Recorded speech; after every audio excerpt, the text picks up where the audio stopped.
बिस्मिल्लाहिर्रहमानिर्रहीम। Welcome to CSC 322 operating system concepts. और आज का जो हमारा टॉपिक है वो फाइल एट्रीब्यूट्स के बारे में है कि किसी फाइल के एट्रीब्यूट्स क्या होते हैं। तो एट्रीब्यूट्स से मुराद जो है ना किसी फाइल की प्रॉपर्टीज़ हैं। तो एक फ़ाइल की प्रॉपर्टीज़ क्या होती हैं जो बेसिकली तकरीबन तमाम ऑपरेटिंग सिस्टम जो है ना उनके लिए ज़रूरी है कि वो इन प्रॉपर्टीज़ को मेंटेन करें। और उसके अलावा कुछ प्रॉपर्टीज़ हैं जो ऑपरेटिंग सिस्टम टू एक ऑपरेटिंग सिस्टम वेरी करती हैं, मतलब कुछ ऑपरेटिंग सिस्टम उन्हें मेंटेन करते हैं, कुछ नहीं करते। लेकिन ये 6 प्रॉपर्टीज़ ऐसी हैं जिनको हर ऑपरेटिंग सिस्टम जो है ना मैनेज करता है। और पर्पज़ क्या है इन प्रॉपर्टीज़ को मैनेज करने का या इन प्रॉपर्टीज़ के यूज़ करने का, कि हमने फाइल्स को एफिशिएंटली रीड एंड राइट करना है।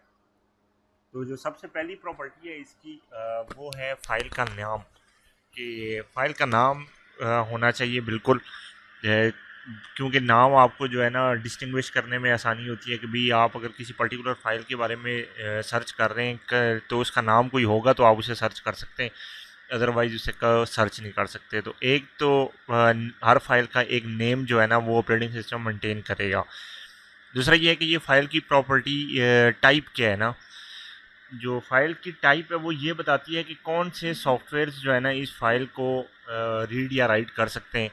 जैसे कि अगर मैं वर्ड डॉक्यूमेंट की बात करूं तो इसकी टाइप डॉक एक्स होती है या डॉक होती है। तो माइक्रोसॉफ्ट वर्ड के जितने भी फ्लेवर्स होंगे, मतलब ऑफिस के जितने भी वर्जन्स हैं वो सारे के सारे इसको ओपन कर लेंगे। लेकिन अगर आप पीडीएफ को ओपन करना चाहें वर्ड के अंदर तो नहीं कर सकते, क्योंकि पीडीएफ का जो फॉर्मेट है उसको वर्ड रीड नहीं कर सकता। इसी तरह अगर एक्जी फाइल को आप रीड करना चाहें टेक्स्ट एडिटर के अंदर तो आप नहीं कर सकते। तो टाइप आपको ये बताती है कि किस टाइप की के सॉफ्टवेयर इस फाइल को रीड या राइट कर सकते हैं। फिर उसके अलावा हर फाइल का कोई ना कोई साइज़ होता है और साइज़ की इन्फॉर्मेशन को भी मेंटेन किया जाता है, ताकि जितने भी नंबर ऑफ़ बाइट्स होंगे उस हिसाब से उसने कितने ब्लॉक्स ऑक्यूपाई किए हुए हैं और उस फाइल का साइज़ क्या है, ये इससे रिलेटेड इन्फॉर्मेशन होती है। फिर लोकेशन क्या है, लोकेशन की इन्फॉर्मेशन ये बताती है कि भाई हार्ड डिस्क के अंदर कौन सा फिज़िकल ब्लॉक जो है ना उसने इस फाइल को कंटेन किया हुआ है। अगर ये लोकेशन इन्फॉर्मेशन नहीं होगी तो आपको किसी एक फ़ाइल को जो यहाँ पे पड़ी हुई है इसको एक्सेस करने के लिए इससे पहले जितनी भी फाइल्स थी उन सब को ट्रैवर्स करके आना पड़ेगा सिक्वेंशली। तो ये आपका अच्छा खासा टाइम वेस्ट होगा। तो इसलिए लोकेशन की इन्फॉर्मेशन मेंटेन करना भी ज़रूरी है। प्रोटेक्शन इन्फॉर्मेशन किसी फाइल की क्या होती है, सपोज़ करें कोई फाइल्स होती हैं वो सिर्फ रीड ओनली हैं, कोई होती हैं जो सिर्फ जो रीड राइट दोनों होती हैं, अच्छा कोई होती हैं जो एग्जीक्यूटेबल होती हैं।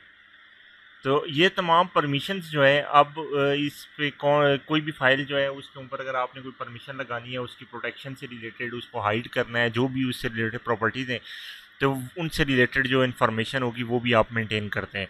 फिर उसके अलावा टाइम एंड डेट है कि हर फाइल जो भी आपके सिस्टम में आप कॉपी करते हैं, बनाते हैं, क्रिएट करते हैं, डिलीट करते हैं, हर फाइल के साथ उसका टाइम स्टैम्प होती है।